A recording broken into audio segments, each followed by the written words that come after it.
Now I'm going to come back into here again with a little bit of more of that brown color. Try to warm that up. I'm kind of liking what I see here. This isn't too bad. I'm going to do a little scuffing up into here. I think I'm going to try for a little bit of grass in here. Or marks, or whatever it is that we end up calling that. So I'm going to come in here with that dark browny black mixture.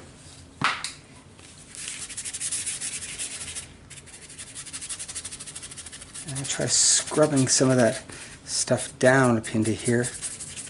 And if I'm doing grass, I don't want grass. I don't want it to look like a lawn, like I just mowed the thing. So I'm going to come back along up into here, liking that better. We'll dump the black.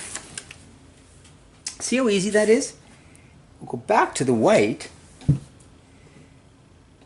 And now we're at those final stages. I'm not happy with this line here. I don't like the energy of that line, the way it ends. So I'm just going to kind of add to that, extend that off into here, and I'm going to echo it back so that it kind of runs parallel with that. There we are. I don't mind that too much. I'm going to soften this hard edge down here. There we are. That's better. We played a little bit earlier with some whites back into there. Let's do that again, but over on this side. I kind of like this pattern. I don't mind that too much. But back here, I think we could add to some of these white areas up into here and create a little bit more drama, or a little bit more of light coming back through here that can lead my eye down that painting. I don't think I'm going to have trouble with it, but I just wanted to play a few little spots up into here just to see how that would work. This is looking too even, too much like a straight line, probably because it is a straight line. So we're just going to kind of scuff that down there a little bit. That's not bad. Let's run this down here a little bit, soften that out a bit. Don't want necessarily a whole crisp line into here. A bit of snow.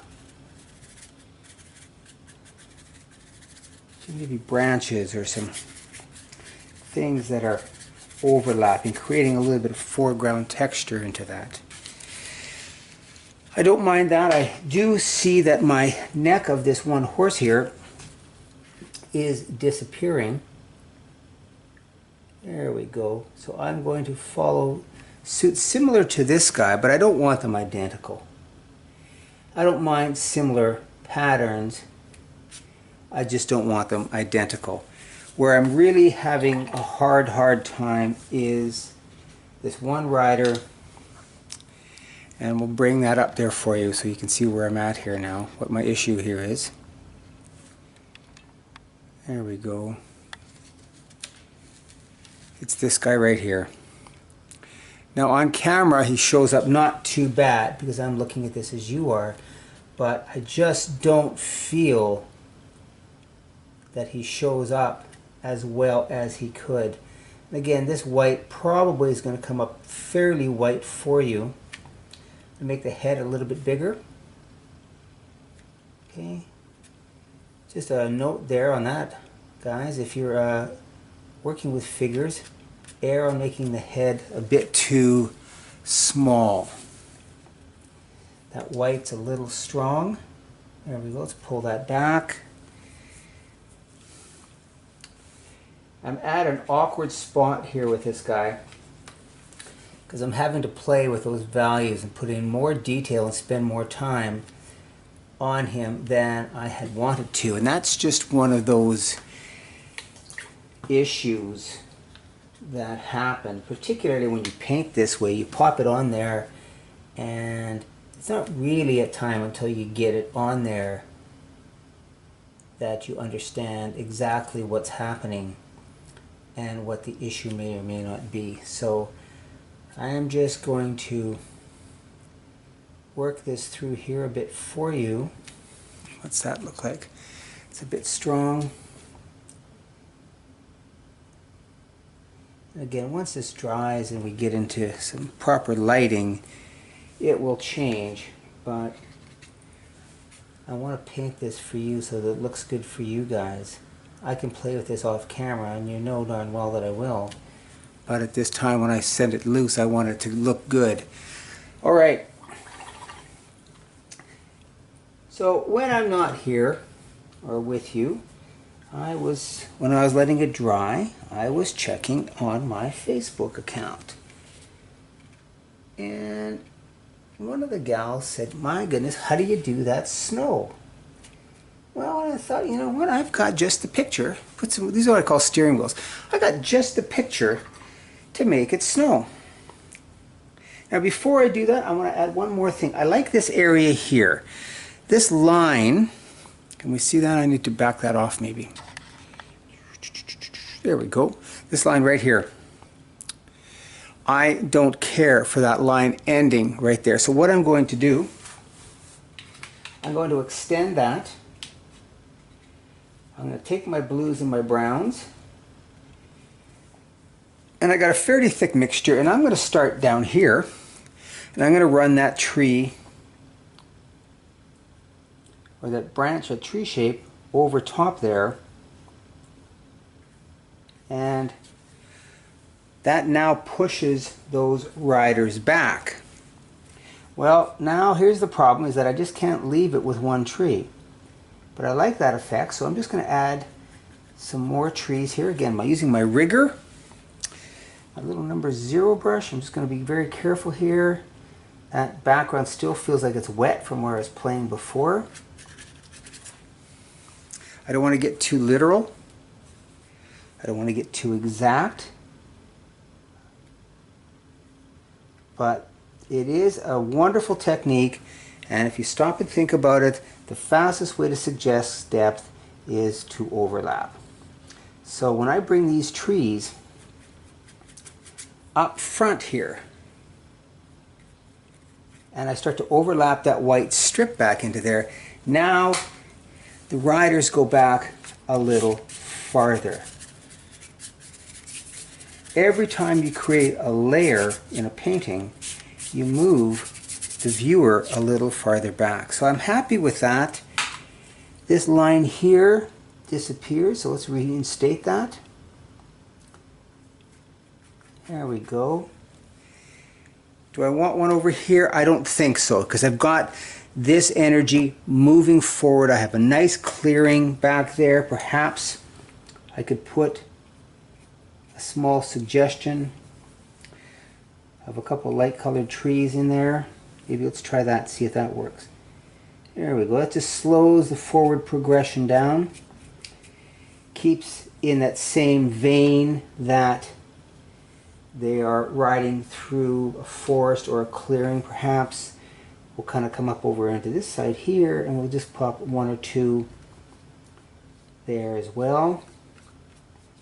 And that just gives a similar treatment to both sides without making it balanced but not symmetrical. And there is a difference. Looking for an informal balance. So I'm kind of happy with that.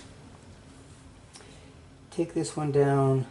Notice that these are all at different spaces and different depths towards the bottom. And what that does, that helps create that distance by jockeying them back and forth. This guy here, I'm not sure what I'm going to do with this guy here other than maybe make him white and then carry that off like so.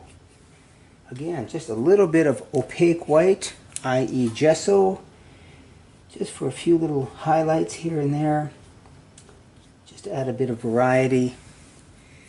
I'm reasonably pleased with that. I think at this point we're going to take it to that last stage, and that's the snow.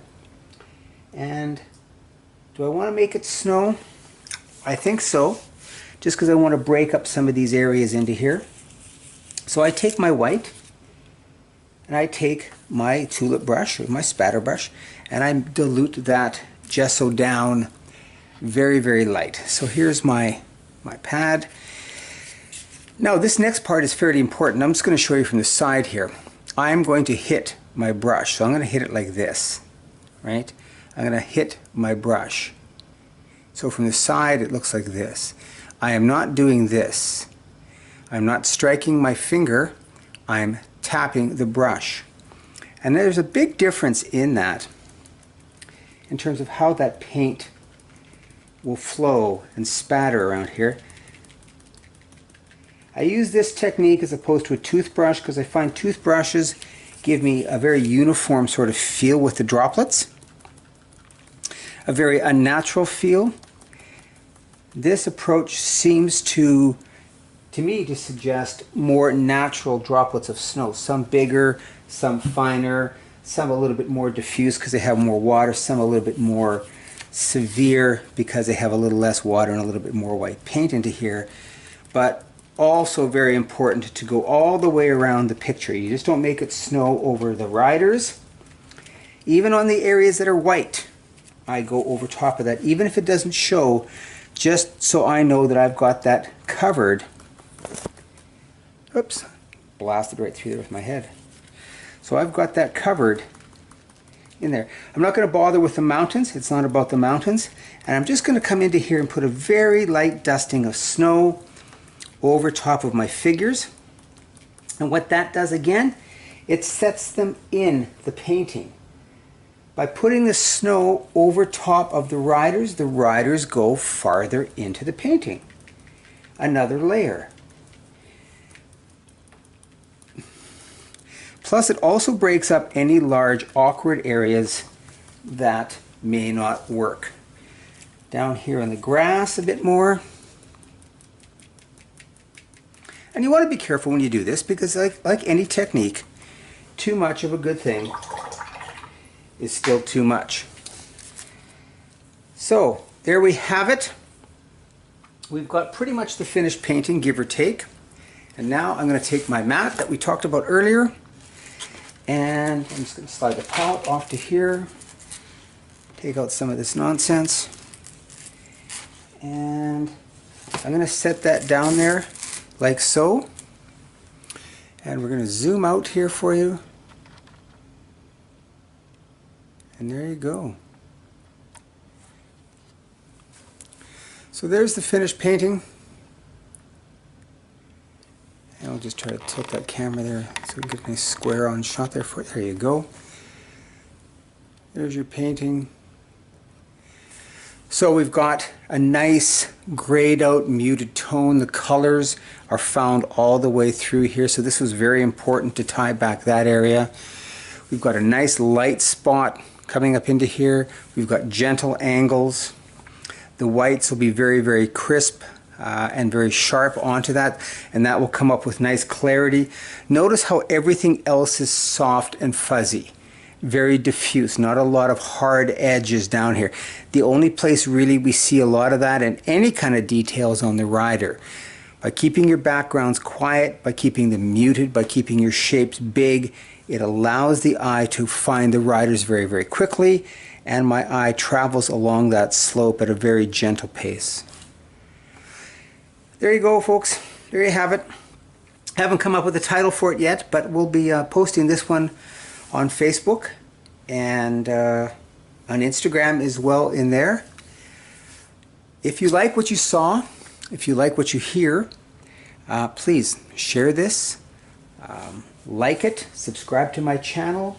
I'm going to try and do something like this once a week if I can.